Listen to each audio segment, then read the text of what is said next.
যমুনা লাইফে ইভিপি পদে জয়েনিং করে আমি কাজ শুরু করি। তো যমুনা লাইফে মোটামুটি আমি রিটেল সেল করতাম, পাশাপাশি গ্রুপ ইন্স্যুরেন্স ডিপার্টমেন্টের কাজ করতাম। তো সেই সূত্রে আমি বিভিন্ন ইউনিভার্সিটিগুলোতে কাজ করার সুযোগ পেয়েছিলাম। আমার হাত দিয়ে দিনাজপুর হাজী মোহাম্মদ দানেশ কৃষি ইউনিভার্সিটি, এখানে সবগুলো স্টুডেন্টের হেলথ ইন্স্যুরেন্স করা আছে। এবং তার পরবর্তীতে আমরা এখানকার যতগুলো টিচার, প্রফেসর, কর্মকর্তা, কর্মচারী, প্রায় 1000 কর্মকর্তার অ্যাকাউন্ট আমরা এখানে যমুনা লাইফে করে দেই। ঠিক আছে। তার পরবর্তীতে আমরা Begum Rokeya university, Dhaka university, Jahangirnagar university, সবগুলো ইউনিভার্সিটিতেই আমরা কাজ করার সুযোগ পাই। এবং বড় বড় পর্যায়ে গেলে অনেক মানুষের সঙ্গে পরিচিত হওয়া যায় এবং এখানে কনফিডেন্ট বাড়ে। ঠিক আছে।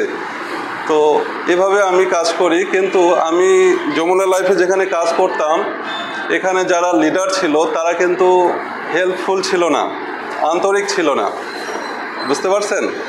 তারা কিন্তু আমার খুব কাছেরই ছিল, বন্ধু মানুষ। কিন্তু তারা কি করতো, কোনো কাজে হেল্প করতো না, বলতো যে ফিল্ডে যান, কাজ তুলে নিয়ে আসেন। তারা কোনো কাজেই যাবে না, এটা সম্পূর্ণ আমার দায়িত্ব। তো এইভাবে আমি ঘুরে ঘুরে কাজ করতাম। তো যখন কাজ করে সফল হতাম, তারা আবার সবার সামনে বলতো যে এই কাজটা আমার জন্য হলো। মানে যখন কমপ্লিট হয়ে যায়, সেদিন যখন আমার বসকে নিয়ে যাই, উনি বলে যে এটা আমি না আসলে আপনার এই কাজটা হতো না। তখন আমার মনটা খারাপ হয়ে যায় যে আমি এতদিন যাবৎ একটা ক্লায়েন্টের পিছনে 4 বছর যাবৎ লেগে থেকে আজকে সফল হলো, বসকে নিয়ে গেলাম, বস আছে বলতেছে যে আমার জন্য এই কাজটা আপনার উঠলো, না হলে কিন্তু কখনো সম্ভব হতো না।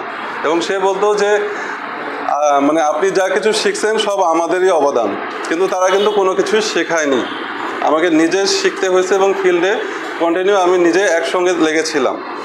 তো তাদের উপরে এই কথাগুলোর উপরে মন খারাপ করে আমি কিন্তু যমুনা লাইফ থেকে বের হয়ে যাই এবং তখন সার্চ করি যে কোন কোম্পানিটা সবচেয়ে ভালো, যারা সার্ভিস এবং গ্রাহকের টাকা সঠিক সময়ে গ্রাহকের হাতে পৌঁছায় দেবে।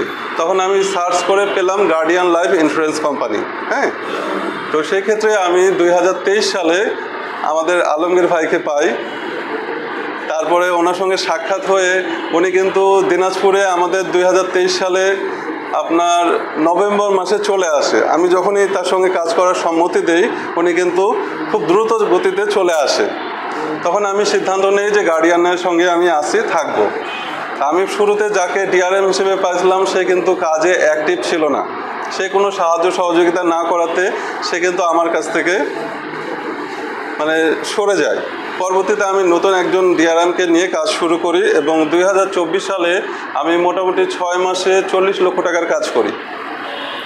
এবং আমি ফিল্ডে সবচেয়ে বেশি সময় দিই কেন, আমার এখানে যারা কাজ করে তারা কিন্তু সবাই এফএ থেকেই আমরা নতুন কোনো ইন্স্যুরেন্স জগতের কাউকে কিন্তু আমি নেইনি।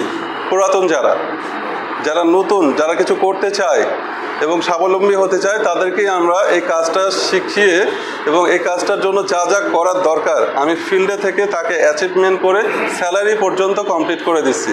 এখন তারা নিজেদের প্রয়োজনে তারা নিজেই চলছে ইনকামের জন্য। তো এখন তারা অনেক স্বাবলম্বী এবং প্রতি মাসে তারা ভালো একটা বেতন অ্যাচিভ করে। এই মাসে ব্যবসা আমরা করব মোটামুটি 6 লক্ষ টাকা। ঠিক আছে। তবে